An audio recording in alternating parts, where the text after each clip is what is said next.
A Centurion community have been left reeling after the tragic loss of a young life. Although the national shutdown may be over, the work continues. Today is day one of the international 16 days of activism against gender-based violence, and cases like the one I'm about to tell you today reiterate the important topics that have been raised time and time again. This past Friday, the 21st of November, as a country shut down to raise awareness of the scourge of GBV, yet another case was occurring. In the quiet and family-filled neighborhood of Amberfield Ridge estate in Centurion, just after 8 p.m., a disturbing call was received. Police would arrive on scene to find the bodies of two victims, a 48-year-old man and an 8-year-old little girl, a girl who would later be identified as his daughter. The cause of passing was a fatal gunshot wound for each. The man would be identified as Amé Green, and his daughter, grade 2 learner Amé. She would be described in the days to come as a bright and gentle girl who brought warmth into every space she entered. Upon the discovery of the bodies, a murder case and inquest docket were opened, but according to initial reports and a source on the scene, it is believed that Warren allegedly took his daughter's life before taking his own. His mother, Amé's grandmother, had realized something was wrong when she could not reach her son the entire day, and then heard that her granddaughter had not arrived at school. Although friends had attempted to enter the home, they could not gain access, but after looking through a curtain, they had seen both Warren and Amé on the bed. Amé's mother is heartbroken, as one can imagine, and the entire family are devastated at the tragic loss. It is alleged that the pair were involved in a custody battle, as they had been separated for years, since 2019, although they were still not legally divorced. Warren's mother would later also state that he had been going through a rough time these past 2 years, clearly very emotional every time she had spoken to him.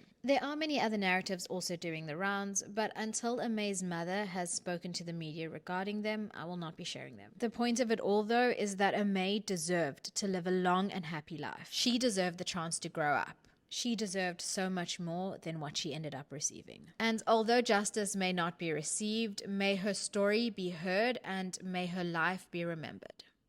This case highlights once again many of the topics that I'm constantly speaking about on my page. There is a fracture in our society, and this is a critical psychological truth that we must address. Emotional dysregulation in men often manifests as outward aggression rather than inward healing. Mental health matters, yes. Emotional suffering is real, but violence is a choice, not a symptom. Mental health struggles require interventions, not victims. If men were taught to feel instead of erupt, to seek help instead of silence, to process instead of punish, tragedies like this would not keep repeating. The world doesn't need men without emotions. It needs men who can hold them without breaking those around them. The innocent should never carry the weight of someone else's unprocessed pain. You know the drill though.